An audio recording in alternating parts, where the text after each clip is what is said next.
Hello friends, आज हम छठी कक्षा का छठा पाठ मेरा अहोभाग्य ये पाठ सीखेंगे। इस पाठ के जो लेखक है चंद्रगुप्त विद्यालंकार। उनका जन्म 1906 और उनकी जो रचनाएं हैं संदेह, मेरा बचपन, न्याय की रात, मेरा मास्टर साहेब, चंद्रकला, पगली, 3 दिन, भय का राज्य, देव और दानव आदि। अगर उनका अल्प शब्दों में परिचय दिया जाए तो ये जो चंद्रगुप्त विद्यालंकार जी हैं वो अपने साहित्य एवं पत्रकारिता के क्षेत्र में उल्लेखनीय कार्य किया है।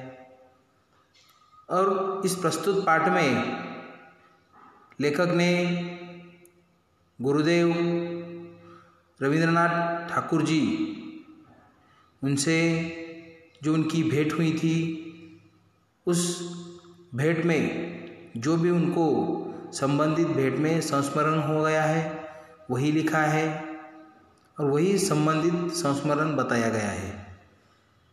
तो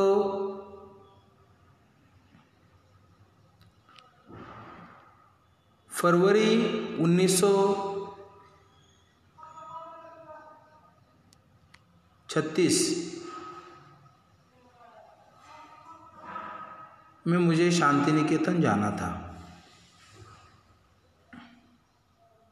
फरवरी के महीने में 1936 मतलब स्वतंत्र मिलने से पहले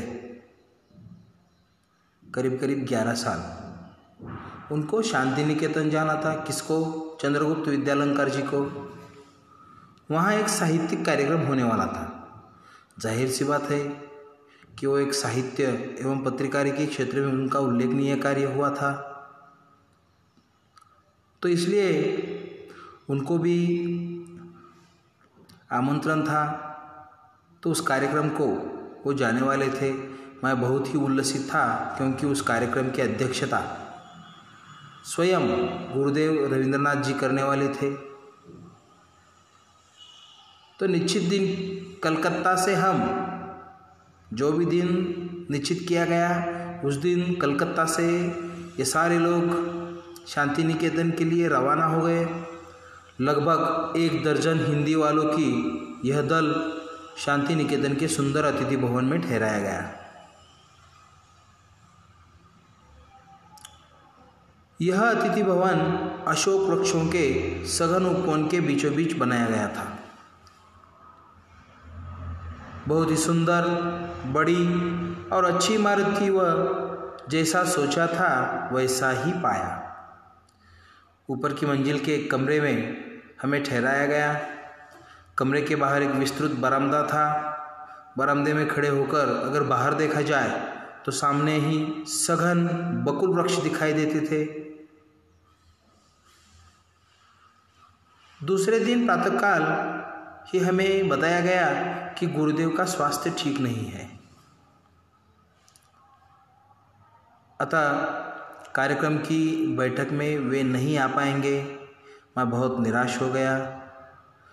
तथापि हमें जब यह मालूम पड़ा कि उनके डॉक्टर ने हम लोगों को केवल 15 मिनटों का समय दिया है जिसमें गुरुदेव के दर्शन तथा उनके साथ संक्षिप्त वार्तालाप भी हो सकता है, तब हमारी खुशी का ठिकाना न रहा। चलो इतनी दूर आए तो सही, लेकिन 15 मिनट तो कुछ न कुछ वार्तालाप हो सकता है। हम बेसब्री से उस क्षण का इंतजार करने लगे। मध्याह्न के बाद गुरुदेव की भेंट हुई। करीब 4 बजे होंगे और गुरुदेव की धारणा थी कि कुछ 2-3 ही आदमी होंगे, पर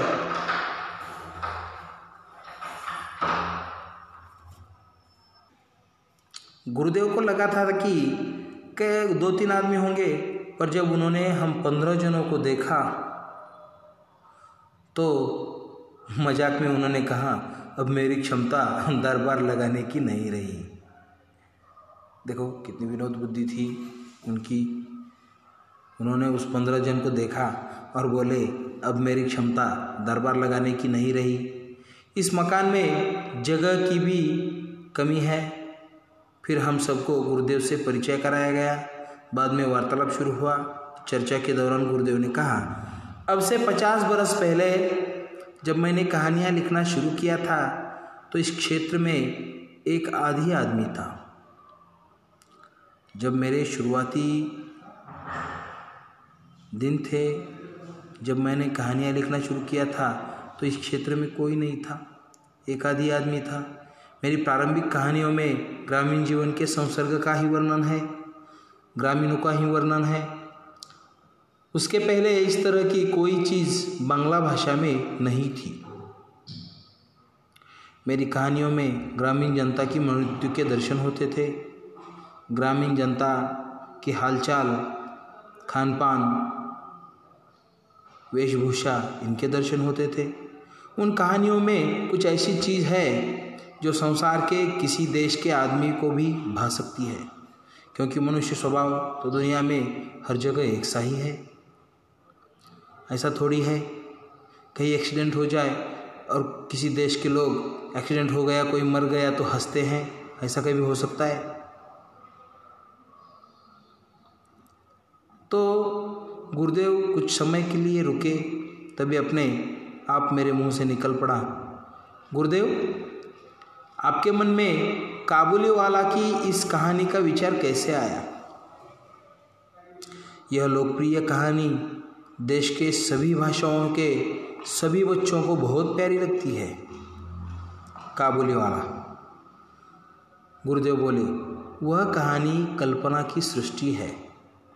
एक काबुलीवाला था, वह हमारे यहाँ आता था और हम सब उससे बहुत परिचित हो गए थे। मैंने सोचा उसकी भी एक छोटी लड़की होगी और जिसकी वह याद किया करता होगा। इसी तरह वार्तालाप होता रहा। हम सब के लिए यह एक मानसिक खाद्य था। आश्चर्य की बात यह कि 15 मिनट के बजाय 40 मिनट हो चुके थे। अब गुरुदेव उठे, चल पड़े। जाते जाते उन्होंने कहा, जब मैं ऐसे किसी वार्तालाप के लिए कम समय देता हूँ तब मेरी वह बात सचमुच ठीक न मानिएगा, क्योंकि मुझे स्वयं लोगों से बातचीत करने में आनंद आता है। हम सब ने गुरुदेव को धन्यवाद दिया और विदा ली। मैं अतिथि गृह में वापस आया। गुरुदेव के साथ हुए वार्तालाप से मुझे एक असाधारण उल्लास की अनुभूति हो रही थी। पर जब मुझे पता चला कि जिस कमरे में मुझे ठहराया गया है उसी कमरे में स्वयं गुरुदेव काफ़ी समय तक रह चुके थे, तब तो मेरी खुशियों का ठिकाना ही न रहा। मतलब जहाँ लेखक ठहरे हुए थे उस जगह पे गुरुदेव रविंद्रनाथ ठाकुर जी रहे थे, तो उस लेखक के खुशियों का ठिकाना न रहा। ओहो, मुझे तो यह भी बताया गया कि गुरुदेव ने गीतांजलि का अधिकांश भाग इसी कमरे के बरामदे में बैठकर लिखा था। देखो, मैं सचमुच भाव विभोर हो उठा। क्या यह सच है? मेरा अभाग्य था कि मैं उसी कमरे में ठहरा था जिसमें नोबेल पुरस्कार प्राप्त गीतांजलि रची गई थी। तो ये जो मेरा अभाग्य है, ये जो पाठ है, ये आज समाप्त हो गया।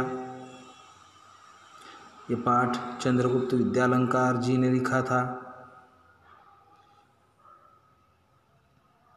तो इस पाठ में एक थोड़ा सा छोटा सा जो भी उस चंद्रगुप्त विद्यालंकार जी को अनुभूति आई थी जब वो शांति निकेतन में गए थे, तो उन्होंने ये अनुभूति एक पाठ के स्वरूप में यहाँ आपको अभ्यास करने के लिए दी है, तो आप अच्छा अभ्यास करिए। कल हम इसी पाठ के स्वाध्याय देखेंगे। तो आज के लिए बस इतना ही। Thank you.